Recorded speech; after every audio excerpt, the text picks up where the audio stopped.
Palavra Profética de hoje, eu quero ler o texto de Mateus, capítulo 27, versículo 45 e 46, que diz assim, ao meio-dia começou a escurecer e toda a terra ficou 3 horas na escuridão.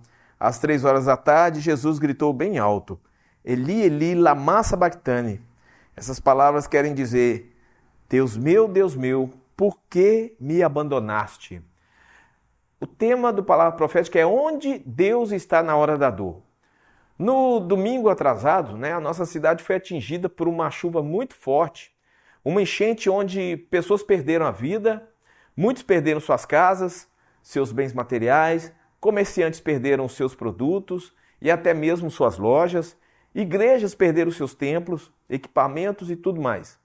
E quando eu e a minha esposa voltávamos da Igreja Batista Nova Jerusalém, no domingo de manhã para casa, ao passar pela avenida principal do bairro Canaã, a impressão que a gente tinha era de ver um cenário de guerra. Verdadeiramente era uma terra devastada. É a única explicação que eu tenho para tentar explicar o que nós estávamos vendo. Quando nós passamos por situações terríveis e traumatizantes como essa, é comum alguns fazerem essa pergunta: onde Deus está quando acontece uma tragédia dessas? Por que Deus não impediu que isso acontecesse? E como lemos agora no texto da crucificação, até mesmo o Senhor Jesus pendurado na cruz, ele gritou, Deus meu, por que me abandonaste? Ao lermos esse texto, temos a impressão de que Deus abandonou Jesus, e se até o próprio Cristo foi abandonado por ele, o que será de nós então? Não é isso? Na Bíblia vemos muitos homens de Deus passarem por situações terríveis. Quando falamos de sofrimento, lembramos de Jó. A situação dele era tão terrível que a sua mulher dizia, amaldiçoa seu Deus e morre. Mas a resposta de Jó é fantástica e serve de consolo para os nossos corações. Se aceitamos a felicidade das mãos de Deus, por que não aceitaríamos a infelicidade? Mas mesmo assim você pode falar assim, pastor, a resposta de Jó é boa, mas você não sabe a dor que eu estou passando. E isso é verdade e entendo que a dor de cada um é única, pois é a minha dor. E a minha dor, só quem calçou as minhas sandálias e trilhou o caminho que eu trilhei é que vai entender um pouco dela. Precisamos conhecer a Deus. Ele é o Criador do universo. Ele sabe o que vai acontecer no dia de amanhã. Ele sabe o que vai acontecer no futuro.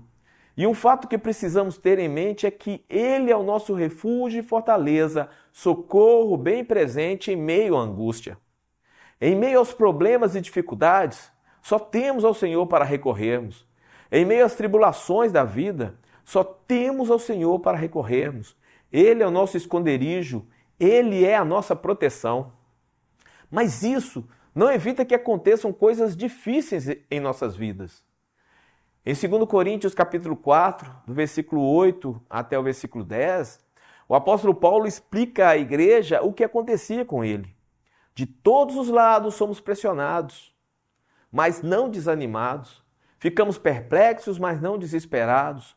Somos perseguidos, mas não abandonados. Abatidos, mas não destruídos. Trazemos sempre em nosso corpo o morrer de Jesus, para que a vida de Jesus seja revelada em nosso corpo. Enquanto estivermos vivos, passaremos por problemas e por situações difíceis. É o ciclo da vida. Mas quando estamos em Cristo, passamos pelos problemas com uma visão diferente, pois Cristo vive em mim. Onde estava Deus na hora em que Cristo estava sendo crucificado? Estava esperando o momento exato para que Jesus entregasse o seu Espírito para poder ressuscitar ao terceiro dia. Quem aqui não passou por vários momentos de aflição em sua vida e depois de, vamos dizer assim, entre aspas, depois de ressuscitar, entender que Deus estava o tempo todo ao seu lado, segurando na sua mão, como um pai faz com seu filho. E que nós muitas vezes, ao invés de focar em Jesus, o autor e consumador da fé, nós focamos no sofrimento, focamos na situação e deixamos de olhar para Ele. E quando deixamos de olhar para Ele, para a sua soberania, deixamos de entender o propósito que Ele tem para as nossas vidas. No momento de dor ou de grande aflição, é comum muitas vezes procurarmos um culpado, nos sentimos tentados a todo momento a colocar a culpa em alguém ou em alguma coisa. Situações de grande sofrimento e de muita angústia costumam nos jogar para baixo e fazer com que a gente perca a alegria de viver. Colocar a culpa nos outros ou em nós mesmos ou em alguma outra coisa não vai diminuir o problema ou a situação pelo qual estamos passando. É muito importante que na hora da dor a gente não tome decisões precipitadas, porque na maioria das vezes essas decisões acabam conduzindo ao erro. Quando acontecem perdas e sofrimento, qual deve ser a nossa decisão? Você tem dois caminhos a escolher: chorar pela sua dor, colocar a culpa nos outros, ou buscar conforto em Deus, segurar nas mãos dele e seguir em frente.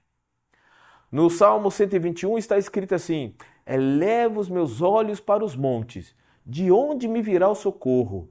O meu socorro vem do Senhor que fez os céus e a terra. Não deixará vacilar o teu pé, aquele que te guarda não dormitará. Eis que não dormitará, nem dormirá aquele que guarda Israel. O Senhor é quem te guarda, o Senhor é a tua sombra, a tua mão direita. De dia o sol não te ferirá, nem a lua de noite. O Senhor te guardará de todo mal, Ele guardará a tua vida. O Senhor guardará a tua saída e a tua entrada, desde agora e para sempre. O salmista coloca os montes como uma situação de perigo. Podemos aplicar para nossas vidas que os montes são as situações difíceis que estamos passando. E ele nos orienta que ao invés de olharmos para os montes, ou seja, para as situações difíceis, devemos olhar para o Senhor que está ao nosso lado nessa caminhada, nos protegendo de todo o mal. E em todo o Salmo 121, temos promessas da presença de Deus, independente da situação que estamos passando.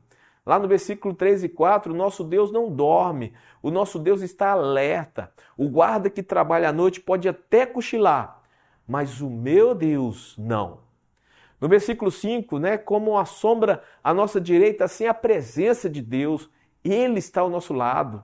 E dos versículos 6 até o 8, mostra situações de temperaturas que acontecem no deserto, Fala do sol quente de dia, do frio à noite, mas devemos entender que a presença protetora de Deus é completa.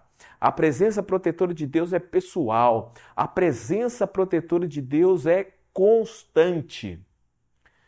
E apesar de tudo que eu falei do Salmo, quer dizer que nada de ruim vai acontecer com a gente? Nós estamos passivos que isso aconteça sim, mas temos que entender que temos um Deus soberano, a quem podemos recorrer no momento de aflição. Precisamos aprender e confiar e depender desse Deus. Não deixar que o medo domine as nossas vidas.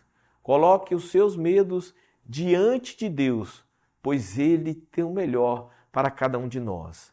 Receba essa palavra em nome de Jesus.